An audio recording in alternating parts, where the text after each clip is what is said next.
I'm thankful my whole family came here.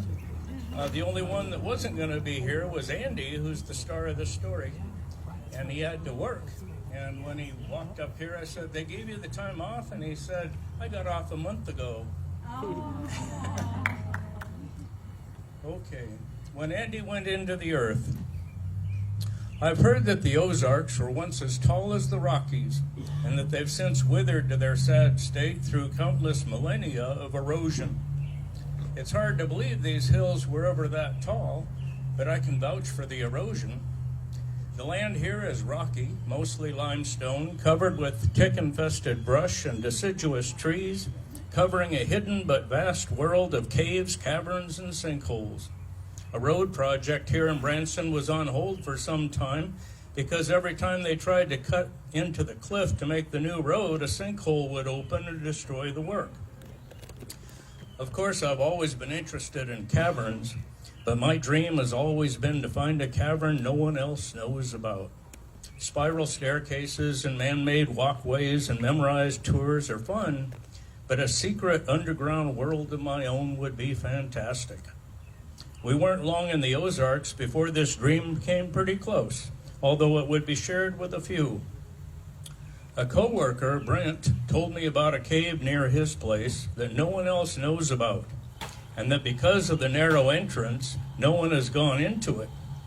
I was fascinated, and as soon as possible, went over to Brent's place, and he and I hiked to the cave. All I could see was a hole going into the ground, large enough to crawl into at the top, but narrowing at the bottom, blocked by a big rock. Beyond the rock, the flashlight revealed that the space continued. Brent told me that he had tried to pry that big rock loose, but dropped his crowbar and heard it falling down into the earth. "It's still down there somewhere," he said. The two of us rammed at that rock with what tools we had, but couldn't get through. We thought of one of us going down head first with a rope around his ankle to tinker at close range with the obstacles, but the claustrophobic idea was not long-lived. Finally, we gave up for that day, planning to rent a jackhammer to break through that rock.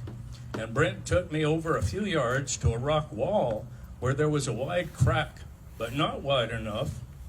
And he said that this was another impassable entrance to the same cave.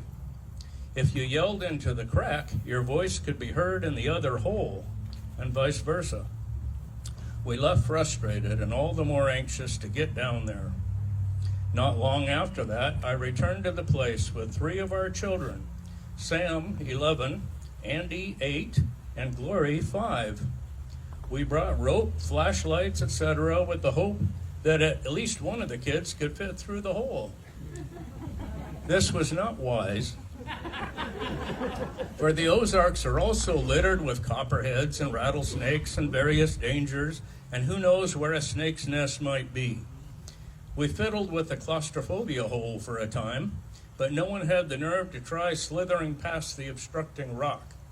Then we went to examine the crack in the wall. It was too narrow for either Sam or Glory, but Andy was, at the time, small and skinny. He played with the opening a bit, then told us he thought he could fit through. I tied the long rope around his waist, gave him a flashlight, and we stood there amazed as my youngest son squeezed into the earth and disappeared. I kept any slack out of the rope as I fed more and more of it into the ground. It was a panicky feeling for me, and I regretted the whole idea. If anything were to happen to Andy, if he were to get stuck or in any kind of trouble, what could I do? That rope held in my grip was all I had of my son. And then it happened. The rope suddenly pulled hard, and a couple feet slid through my hands before I grabbed hard and held it. Then from deep in the earth, we could hear Andy's voice shouting, "I fell!" "Are you all right?"